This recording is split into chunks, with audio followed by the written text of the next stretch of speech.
Hi there everybody, this is David and welcome to a review of Sea of Stars, released for the Nintendo Switch, PS4 and 5, Xbox, and PC.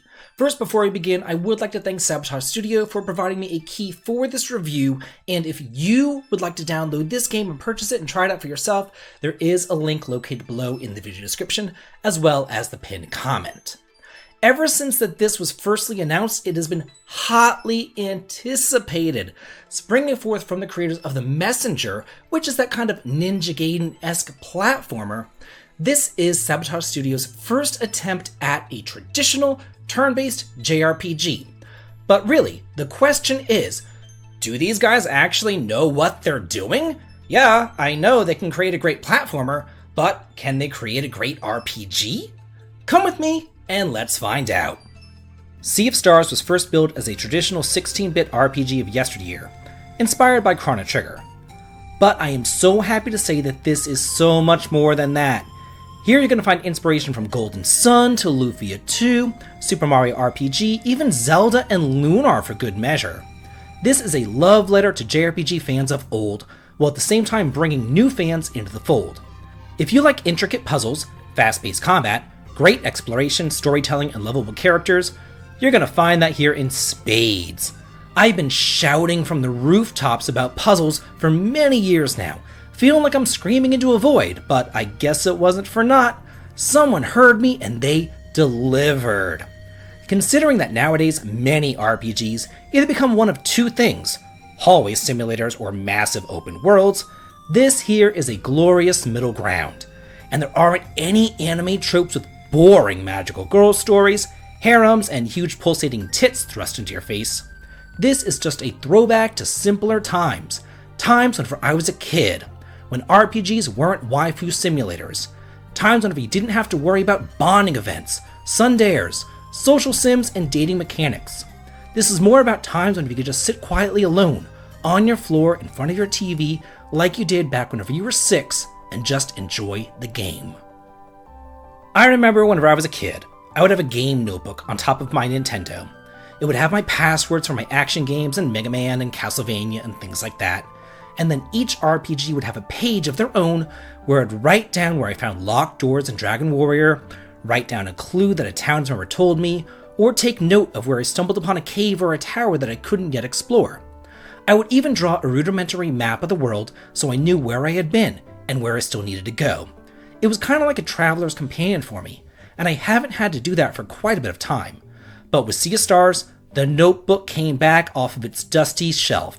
Right from the get-go, you're going to be finding spots that you can't yet access unless you have a specific relic, hidden treasures that you don't know how to get to, locked doors, cryptic messages from NPCs, and just a multitude of secrets. They're all over the place, and I didn't want to miss any of them. This really just made me feel like a kid again. It almost feels like every screen is a puzzle that needs to be solved. You'll find enemies moving about the screen. Sometimes they're just like playing around. Oftentimes they're aggressive and you can avoid or fight them as you see fit though. There's also cliffs to climb, ladders to drop, crystals to activate, blocks to push, and jumps to make. It really and truly felt like I was playing Golden Sun, except without the synergy. None of the puzzles are too brain-bending like they were in Lufia 2. Instead, they felt much more like a Zelda. Especially whenever you open up a big chest item and you get the Power Glove, or the Mistral Bracelet, which blows out gusts of wind to push blocks around, kind of like an ice puzzle. I really can't overstate how refreshing these exploration mechanics are, because I am sick to death of open worlds with nothing in them. I'm also sick to death of hallway simulators, and I'm sick to death of what passes for a puzzle these days, where it's like, oh look, there's a barrier! I better go to this room right next door and hit the switch. Oh wow! Oh my gosh! Hitting the switch made the barrier disappear! Huh, who knew? That is not a puzzle to me. That is just obnoxious. But everything here is a puzzle, and it's so lovingly crafted. They have no right to be as good as they are, and the game has no right to be as beautiful as it is either. The storyline is refreshing and not overly complex, which is a welcome break from modern-day behemoths like the Trail series or Final Fantasy XVI, where you have to pull up a literal encyclopedia just to know what's going on. Instead, this is a compelling yet simple story of the friendship between Valerie and Zale, the Solstice Warriors of the Moon and the Sun, and their childhood buddy Garl, who at first I thought was just some sort of comic relief character, but he quickly evolved into one of the most endearing, lovable, and heartwarming characters that has ever graced a JRPG.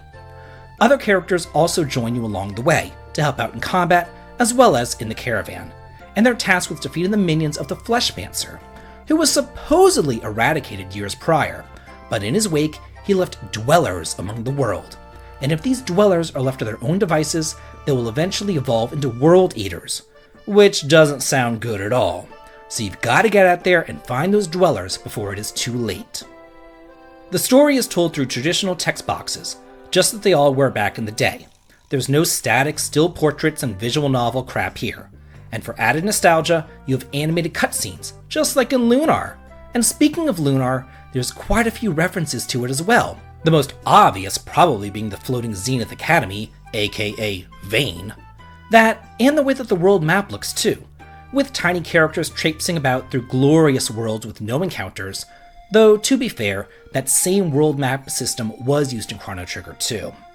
Now, let's take a moment to talk about the combat. While it is definitely inspired by Chrono Trigger, at the end of the day it's also different enough to be its own thing.